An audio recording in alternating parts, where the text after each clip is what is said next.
17. Sin and Law. 1.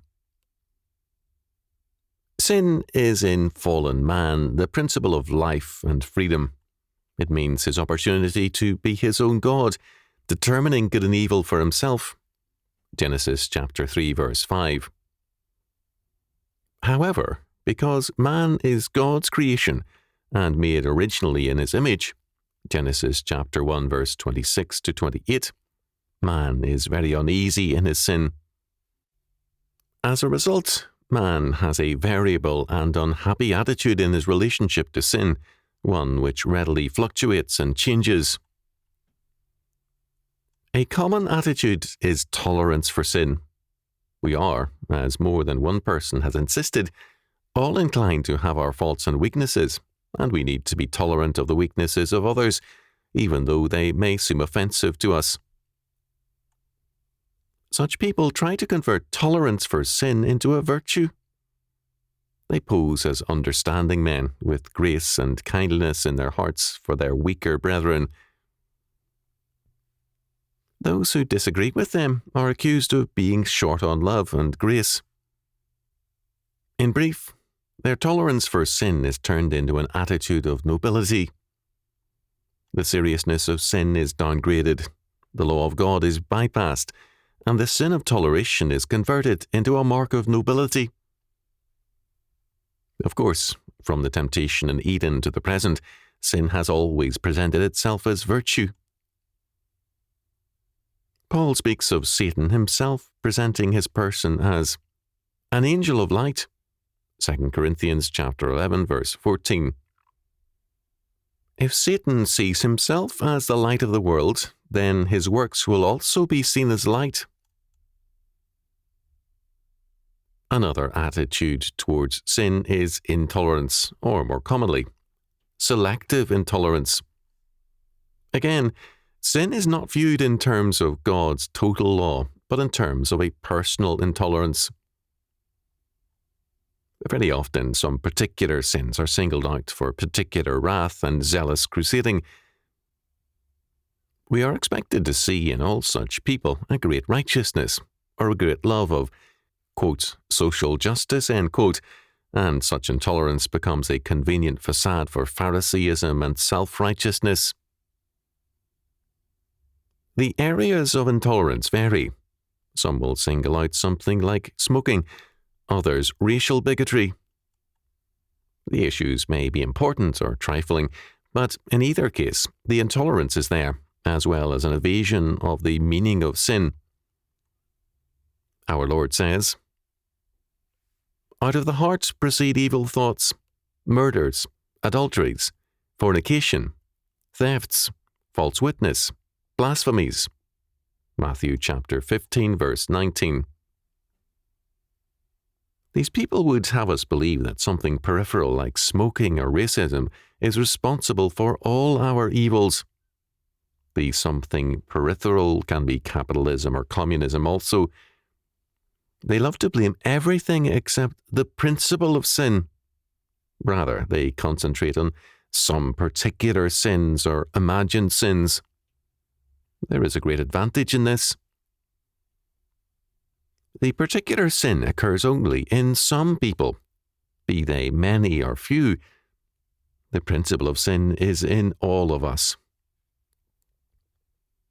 In Adam the first, sin rules us. In Adam the second, we sanctify ourselves and work by God's grace to overcome its workings in us.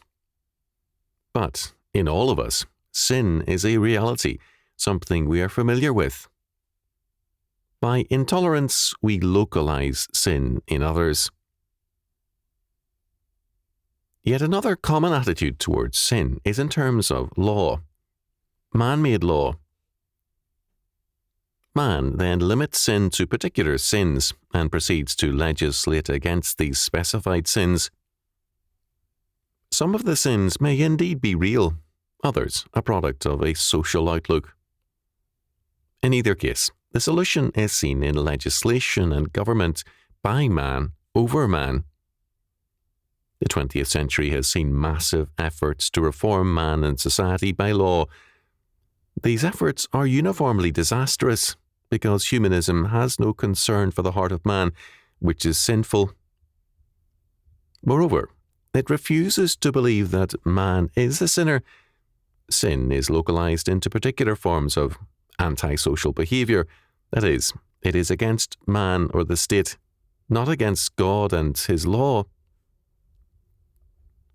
Thus, fallen man has a pressing problem. He cannot live with sin, nor can he live without it. Sin is a fallen man's principle of life, but it is also the nemesis of his life and society. Fallen man cannot exercise sin without exercising and condemning himself, which he refuses to do. His life and world are thus haunted by his own nature. The Westminster Shorter Catechism, question 14, tells us. Question: what is sin? Answer: sin is any want of conformity unto, or transgression of, the law of God. Paul in Romans chapter 7 verse 10 declares, "And the commandment which was ordained to life I found to be unto death." In this great and pregnant sentence, Paul tells us, first, that the purpose of the law, as ordained by God, is life. God created man to be his vicegerent and to exercise dominion over all the earth. Genesis chapter 1 verses 26 to 28. The law sets forth God's holiness and righteousness or justice, his way of life for man. David sings joyfully of the blessings of the law in Psalm 19 verses 7 to 11. The law of the Lord is perfect, converting the soul. The testimony of the Lord is sure, making wise the simple. The statutes of the Lord are right, rejoicing the heart. The commandment of the Lord is pure, enlightening the eyes. The fear of the Lord is clean, enduring forever. The judgments of the Lord are true and righteous altogether. More to be desired are they than gold, yea, than much fine gold. Sweeter also than honey, and the honeycomb. Moreover, by them is thy servant warned, and in keeping of them there is great reward. Thus the law, life, righteousness or justice, perfection, purity, and sight, are all associated one with another. Second, Paul is equally emphatic that, for the sinner, God's law is death. That is, it is an indictment with a death penalty. The sinner cannot see God and live. When the angel of the Lord came to Manoah and his wife, Manoah fearfully cried out, "We shall surely die because we have seen God." Judges chapter 13 verse 22. God's presence brings death to the sinner.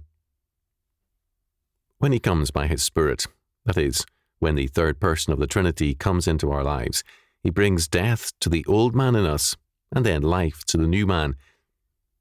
We are dead in Christ and a new creation. 2 Corinthians chapter 5 verse 17. The same is true of God's law.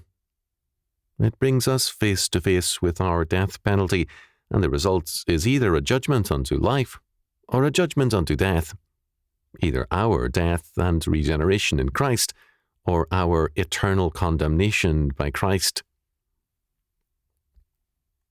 Third, Paul says of the law, "I found it to be unto death." The law is registered on man's being. Man, by his fall, made sin his principle of life and freedom. Although man today seeks by science and psychology to remake himself, he remains forever God's creation and God's creature. This means that God's law is registered on man's being. This witness in man's being incites him to more sin. As Murray phrased it, the more law is registered in our consciousness, the more sin is aroused to action. The law is seen by the sinner as bondage, as God's chains, and so, because a sinner sees sin as his principle of freedom, the law incites him to more sin. Fourth, in spite of all this, the inescapable fact of his being, which is God's handiwork, witnesses to and judges the sinner. Thus, in his own being, he is under judgment. God's witness in man is an inescapable witness which cannot be silenced. Romans chapter 1, verses 17 to 23. Thus, the sinner always feels himself to be under judgment. If he knows no other verse of Scripture, he will know and quote Matthew chapter 7, verse 1. Judge not, that ye be not judged. He wants to eliminate judgment from the world. His efforts are a failure. Because God's handiwork and law are written in all of creation, and in every atom of man's being, the sinner finds that he himself is the great and authentic haunted house, wherein the law of God cries out from the stones and boards thereof,